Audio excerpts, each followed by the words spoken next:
Evening. Amen. My name is Willard Eugene Smith, and I'm an alcoholic. Have been since the 8th grade at St. George Catholic School over in Louisville. I got married a good while back in 1945. Trouble was, I was already hitched to a bottle. Kentucky Straight Bourbon Whiskey, 100 proof. My wife thought she could change me, I guess. I remember when the kids was born, 4 of them in 2 years. No, I ain't fell off the wagon already, folks. My wife Laura and me had 2 girls and a pair of twin boys in 27 months. I guess that's the way things work out. As for my drinking, Laura tried all kinds of ways to make me quit. Said a lot of prayers, yelled at me. Well, what she called yelling. Way too soft to bother me. She hid my car keys. That didn't do no good. My favorite tavern was right down the street. Sometimes I stayed home and drank with my parakeet. That's the truth. Well, almost everybody who drinks needs a drinking buddy. I'd call Tweety over from his cage after I took a pull on my highball. Tweety! That Tweety fly across the room like a jet airplane, land right on the edge of my glass. And then he'd bob over and dip his head down and take a sip. Real long one. Damn Tweety, you didn't have to drain it. There was another example of how bad off I was and didn't even know it. One night I come home from the bar, everybody gone to bed. Well, after spending half the night drinking, you know how hungry you get? I look over on the kitchen table, no food. Look in the ice box, no food. Then I look over on the kitchen table or the stove and I see this big blue bowl full of mashed potatoes. Well, I grab a spoon and I dig in and I eat up every bit of them potatoes. Delish. And then I go to bed satisfied with a full belly. When I woke up the next day, I walked into the kitchen and the first thing my wife says to me is, "Hey, Gene, you know what happened to all my bacon grease?" It was in that blue bowl. Now that's drunk. If you're wondering, I never laid a hand on my wife. Sometimes I play acted like Jackie Gleason did to his wife on The Honeymooners. You know, to the moon, Alice. I never hit her though, it was all huff and puff. But still I knew all of my cussing and fussing had to be hurtful to her. More than once she had all the kids lined up at the front door, every one of them holding an A&P grocery bag filled up with their clothes. Laura was going to take a cab to her mother's and let me think about what my drinking was doing to our family. I always talked her out of it. But I did think about it between drinks. Anyway, here's how I wound up here at AA. My boss finally had enough of me showing up to work with a hangover. Tells me, "Smitty, you're the best damn timekeeper we ever had." When you're sober, you get a sponsor and join AA or go find a job someplace else. That did it. I quit drinking. One day at a time, just like everybody else. So I'd like to thank AA and my wife for giving me one more chance. And that's my story. Thank you. I think my father was the best storyteller I ever heard in my life. Sometimes it was at home when he was telling stories to friends and family. Sometimes it was when he was standing out in the backyard talking to our neighbors. And sometimes it was at all those AA meetings. Since Mama worked cigarette factory at night in those days, Daddy took the 4 of us kids to his meetings. They were in this church basement across the river over in Indiana. Here's the thing about alcoholics in those days. Most drinkers were smokers too. So when they quit the drinking, they seemed like they all doubled up on their cigarettes. halfway through an AA meeting, that church basement looked like a war zone. Smoke so thick, all us kids cried. It stung our eyes so bad. But it was worth it to have a daddy that didn't drink no more. Pretty soon our own story was going to change, just like Mama told me it would.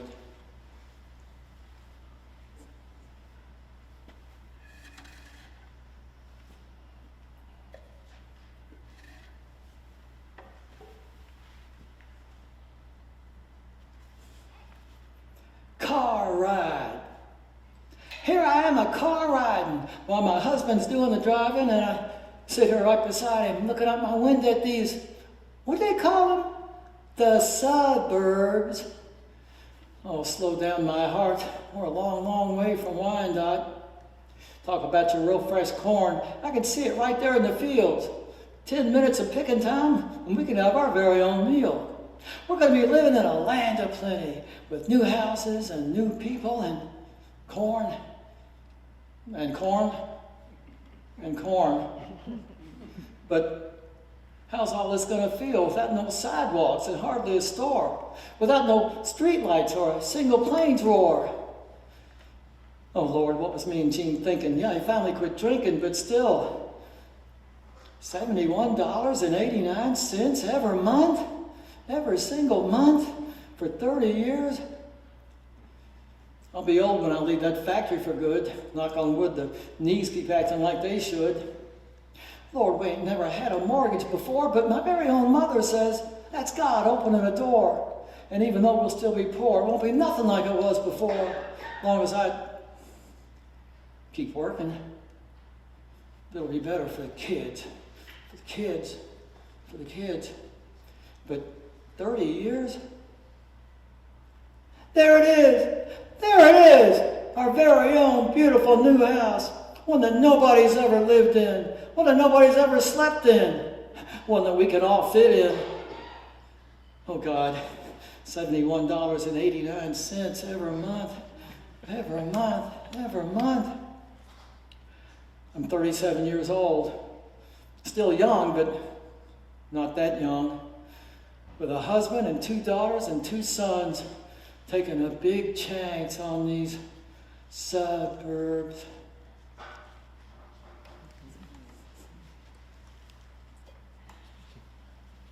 So it was on. The countdown for our family's big move to the suburbs. I felt the last weeks at school melt away, knowing there wasn't anything I could do to stop it. And knowing I wasn't going to tell Diane until I had to. On the last day of school, on the very last day I would ever see her.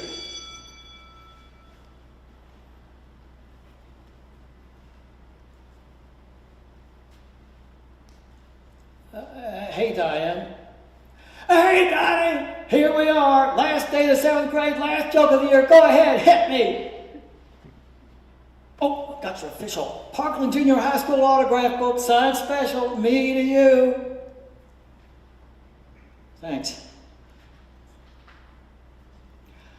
Okay, Di, last joke, hit me. I don't have a joke today. What's wrong? It's my parents. Are they okay? Yeah, they're okay. We're moving. You might be moving? No, we are moving next month out to the suburbs, the sticks. So, you'll be going to a different school? Yeah, different school. Oh, wow. I kind of thought we'd be hanging out together next year, be big 8th graders together. Yeah, I hate it. Well, I'll miss you, darling.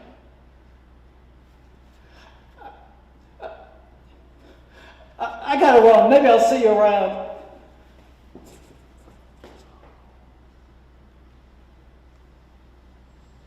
I'll miss you too, Diane. In 1961, was it still called puppy love if it was shared by a black girl and a white boy?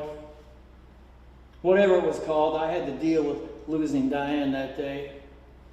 That very same day, well, that anger and grief was still on me. The real anger came up on me. I suppose I could have aimed my resentment at my parents for moving, or blamed that all-white fortress called the suburbs for luring my parents out of the city, but I didn't, not at first. Instead, I took every bit of my anger straight to Jimmy's house.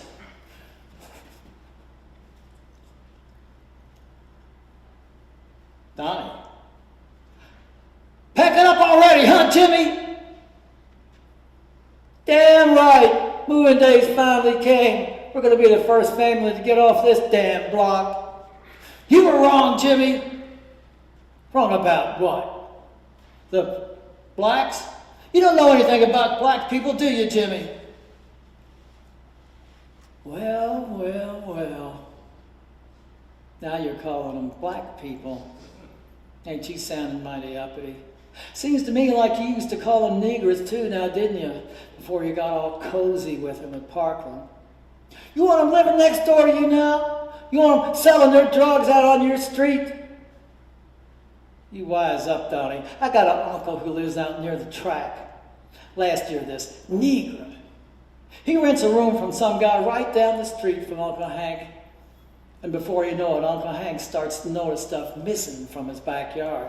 And then stuff missing from his front porch. And his daughter, my cousin, she's so afraid she can't even go outside to get the mail from the way this Negro eyeballs her every time she walks out the door, like you can't wait to jump her right there in broad daylight. And that's what you get when you let the Negroes in. And everybody knows that. Pal. Don't you think we ain't noticed you neither acting all friendly toward them?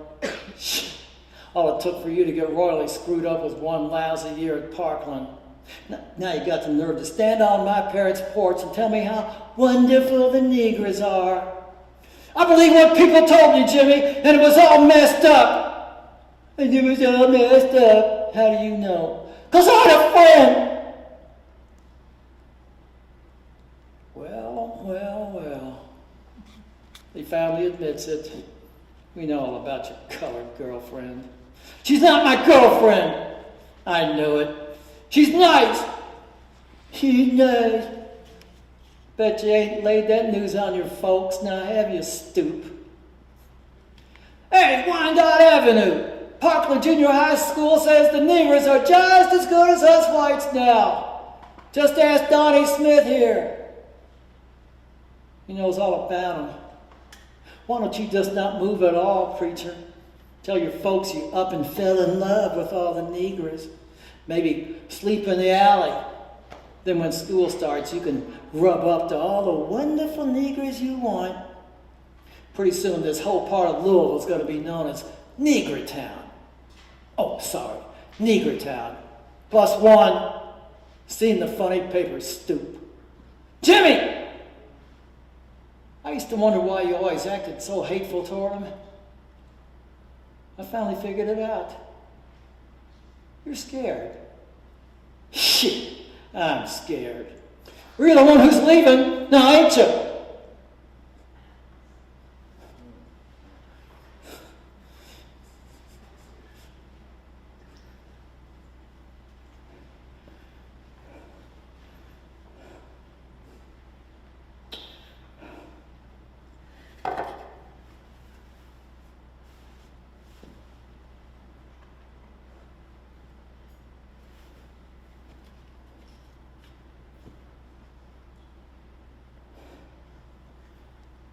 Your friend, my thin Diane.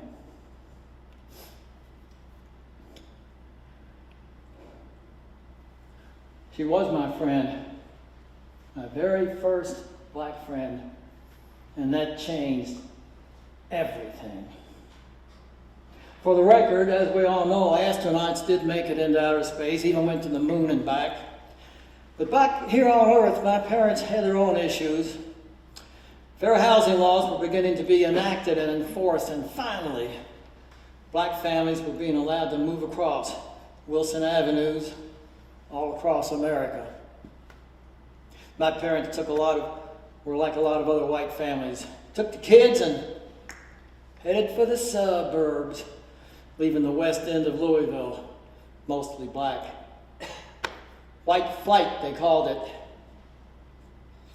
If America could put a man on the moon, why couldn't we learn how to live on the same street with each other? So, I left Parkland Junior High School, which had given me cultural whiplash like you wouldn't believe, with half the students suddenly being black. And I moved on to Valley High School, where I got whiplashed again. Valley was just like McFerrin, all white. Well, I take that back. Valley was only 98% white. I could count the number of black students on 2 hands. Maybe 1 hand, depending on how hard I looked. Thanks partly to white flight, Valley had what they call double sessions. 2 shifts of students a day. Older students in the morning, younger students in the afternoon. Like I said, whiplash.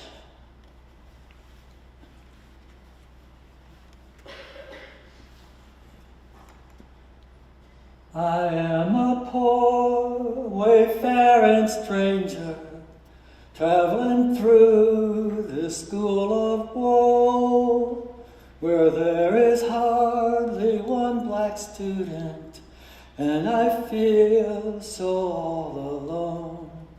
I'm going on to a White Valley. Hey, anybody know where room 323 is? 323? Hey, goofball, you're on the 2nd floor.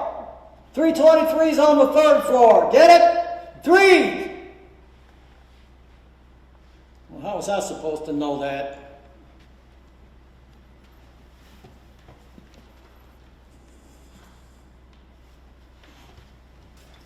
Hey, my name's Brenda. Oh, I'm Donnie. You look like you're new. I do? I mean the Valley, new to Valley. Yeah, I am kind of new to Valley. First year here anyway. Where'd you go last year? Parkland? Whatland? Parkland, junior high? Where's that at? The West End? Oh. West End of what? Louisville? Really? I could tell you more about it if...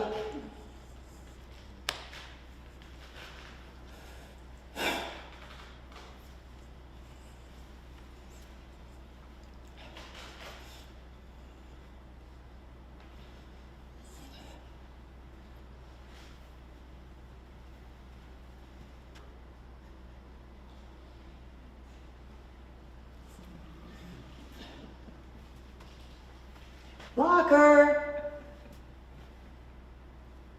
Oh, thanks. Hey, ain't you the other twin? The other twin? I guess I am. You guess? Yeah, I'm the other twin. Oh wow, you're copies in my civics class. My what? You're copying your twin. Oh, wow, this is so weird. There's 2 of you. Oh, my name's Rhonda. Oh, I'm Donnie. He's, I think his name was Lonnie. He's pretty funny. Yeah, funny. Hey, you want to hear a joke? If it's quick, I got to get to class. Okay, my name, I'm Groucho. Last night an elephant, I shot an elephant in my pajamas. Last night I shot an elephant in my pajamas. Yeah, I don't know how an elephant got in my pajamas, but something like that. You shot? Why were you looking up in the air like that? Huh? Why are you looking up in the air like that? Well, you see, that's what Groucho does when he finishes a joke. He does this thing with his chin.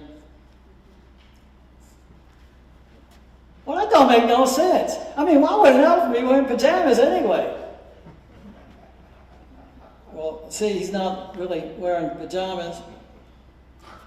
Oh, gotta go, Lonnie. The name is Donnie. Donnie!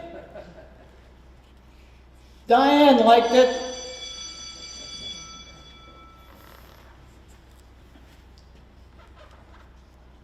Hey, Donnie, before Miss Collier gets here, who do you think's the hottest? Oh, I don't know. Godzilla or King Kong versus Godzilla?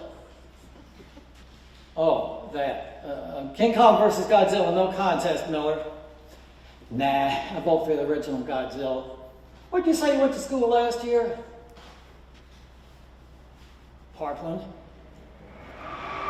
Ain't that in the West End? Yeah. I got a cousin who went there a couple of years ago, Randy something or other. Said it was pretty rough down there. Had fights with the Negroes all the time. His folks finally moved, got the hell out of Dodge. I hardly ever saw a fight. I thought Parkland was a neat place. Well, whatever you say. Only time I went down there is to go to that big amusement park. Fountain Ferry? Yeah, there's that Fountain Ferry Park. You know they don't let black kids in? Huh? Black kids, they don't allow them in. It's whites only. Huh? I didn't know that. I bet all the black kids do. Hell, Donnie, don't get a hissy. Original Godzilla, best ever. Miller didn't know, he didn't notice that the biggest amusement park in the whole state of Kentucky didn't allow a single black kid inside. To be honest about it, before I went to Parkland, I didn't notice either. Before then, everything just seemed natural, being all white. How's that for being clueless?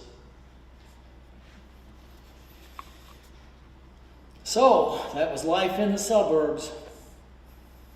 One Friday afternoon, though, reality kicked everybody. And it kicked us Smith kids especially hard. As soon as we got home from school and turned on the TV.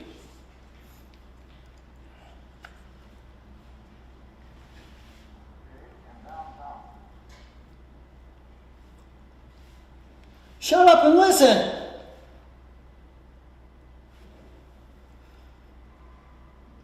There went Camelot down the tubes, with President John F. Kennedy being shot to death. Back here on Earth, Mama's own vision of Camelot was on the way out too. She couldn't ride a bus out there in the suburbs to go downtown to shop. She couldn't drive, never would learn how to do that. So Mama was stuck on the phone, stuck in the suburbs.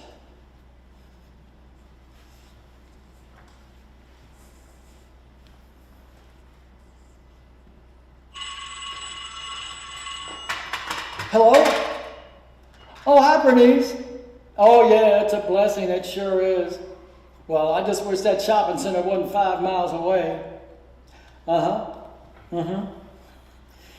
No, I can't do that anymore. But I watch every Sunday on TV. But, Bernice, it just ain't the same watching church on TV. Oh. Okay. I'll talk to you later. Bye.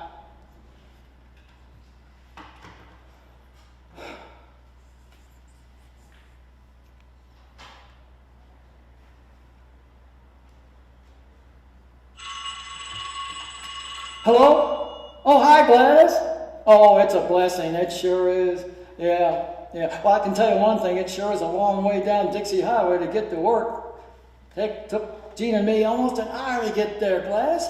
I never seen so many cars. I got something to tell you.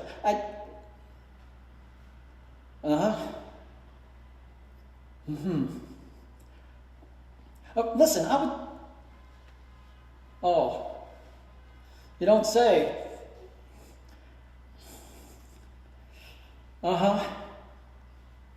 Listen, Gladys,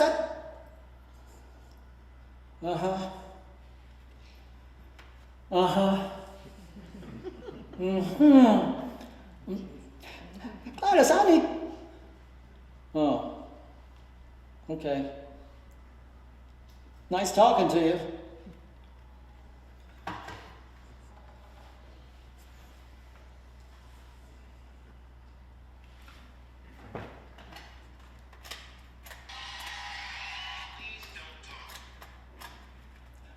Hi, Mama.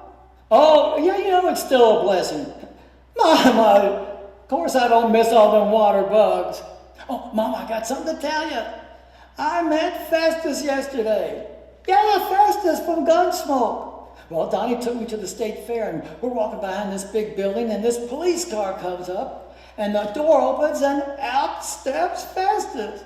Yeah, from Gunsmoke. Well, he's the star of the rodeo. Well, he's wearing this cowboy outfit on and his beat-up old Festus hat and everything. And Donnie acts like he's some big shot, and he says, "Hey, Festus, this is my mother, Laura Smith. You're her very favorite person on TV." And Festus walks right up to me, and he tips his hat, and he says, "Pleased to meet you, Mrs. Smith." I mean, he sounded just like Festus. Yeah. Well, I didn't do nothing. I mean, what could I do? Oh, Mama. Gunsmoke's getting ready to come on. I'll talk to you after the show. Okay, bye.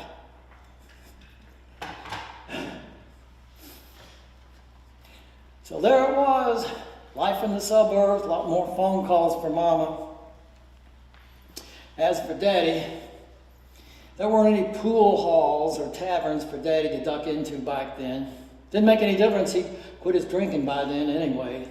As Mama would say, "Thank you, Jesus."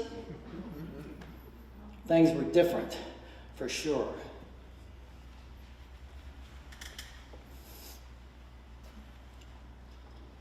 Evening, class. Evening, class.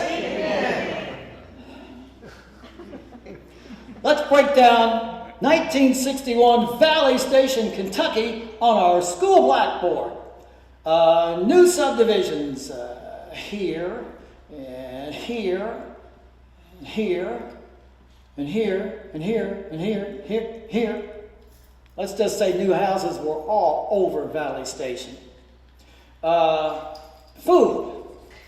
Back then, this new kind of restaurant was just coming out. They called it fast food restaurants. McDonald's, Arby's, Hardee's, Burger Chef, Burger Queen, Burger King, let's just say hamburgers were taking over the suburbs. Mom and pop diners on the way out. Shopping. Oh, got a little story for you. Our last year in the West End, they opened this new shopping center. They called it Algonquin Manor. Algonquin Manor had the biggest bowling alley, they said, in the whole state of Kentucky. 72 lanes. Well, they had free bowling at the grand opening, so us Smith kids walked over from Wyandotte to check the place out. Rachel rolled the ball while that pin sweeper thingy was still coming down. Pow! Knocked that thing right off its hinges. They all knew Algonquin Manor, 71 lanes. That's where we saw him, Cassius Clay. He was standing in front of this big Cadillac he bought for his mother right after he won the 1960 Olympic gold medal and turned pro, keeping an eye on it while his mother was inside shopping. True fact, Cassius Clay was the first black man we ever saw in our neighborhood. Let's see, back to shopping. Here is the one and only Valley Station Shopping Center. Woolworths, A&P, Winn-Dixie, drugstore, barber shop, bank, and the red hot Sears catalog store. And not much else. But I had to admit, Valley Station was fairly clean and orderly and predictable, except for all those toads. And for your information, they were called field toads and not frogs, like Mama called them. Man, we had more field toads on our street than we ever had water bugs on Wyandotte. Railroad track. Forget the boxcar jumping. Out there in the wide open suburbs, those freight trains flew down the tracks. No way would I be able to run alongside one and grab onto a ladder. Where was the neighborhood library? Nowhere. A big park like Algonquin Park? Nope. Sidewalks? Hell no. Listen, Daddy's own factory moved out of the city to the suburbs. Imagine that. White flight for a whole factory. But he still had to get up in the dark to take Mama to work in the morning so she could put in her 35 years at the cigarette factory. As for me, if you were a teenager stuck in the suburbs without an almighty CAR, you were SOL. Just like Mama, I was stuck out there in the suburbs. So, I put in my time at Valley High School. Had a lot of great teachers and a couple of real duds. And finally met a lot of really cool friends. I graduated in 1966, and for the record, we had one of the biggest graduating classes in the whole state of Kentucky that year. That was partly because of all the white flight families who moved to the suburbs, supposedly so they could find a better life for themselves. Anyway, I graduated in 1966, and that year we had 448 seniors. And the number of black students was, hang on, let me think, the yearbook. The number of black students was, kidding. We were 0 for 448. Like I said, whiplash. After I got out of high school, I went away to college, and in college in 1968, I watched on TV the riots taking place in the West End of Louisville, Kentucky, after Martin Luther King was gunned down. A lot of white people were upset because a lot of black people were upset. Couldn't understand why all them Negroes were so mad. Well, thanks to Parkland Junior High School and Algonquin Park and Fountain Ferry and a lot of other places, I kind of had an idea what all them Negroes were mad about. So, that was life in college. I suppose there were some miracles, though, on a positive note. Take Daddy, for example. He quit his drinking, joined Alcoholics Anonymous, and didn't take another drop the rest of his life.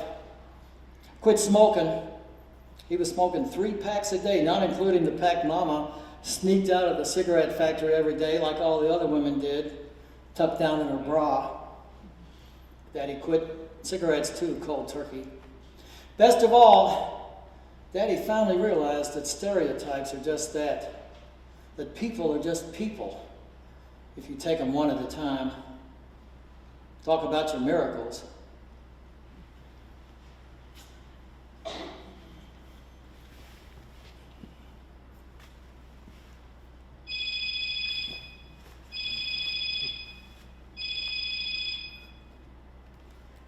Hi, Dad. I'm glad you called. Yeah, I got this faucet in the bathroom. Yeah, she's here. See, when I turn the water on,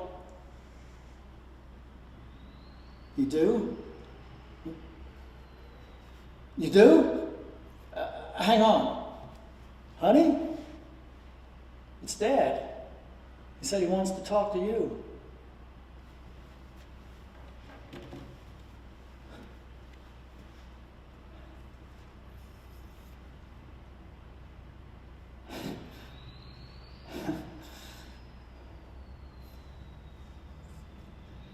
There it was, the biggest miracle of all.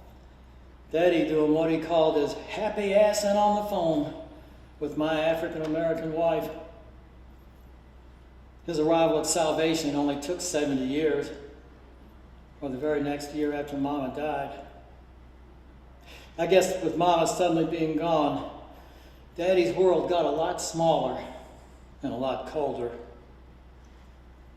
For whatever reason, Daddy finally realized that skin color didn't make a woman bad or good, and neither did the part of town you grew up in.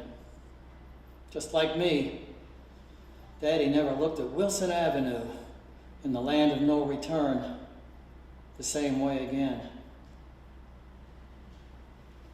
The West End is more than a place. It's a face. It's a heart. And it's a disgrace to keep it in the past because it's still with us today, no matter how far away we drive our cars to try and erase the scars.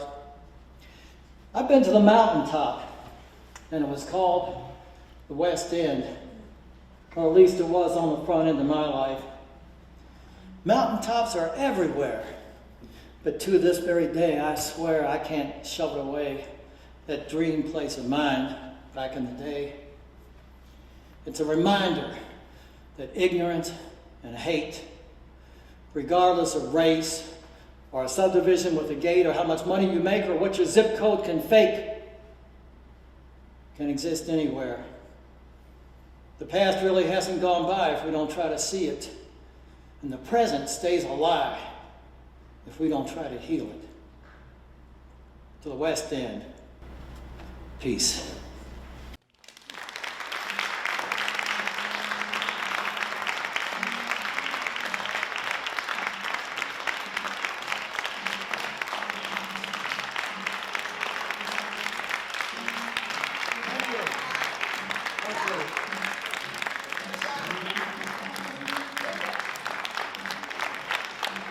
I have just a few thank yous.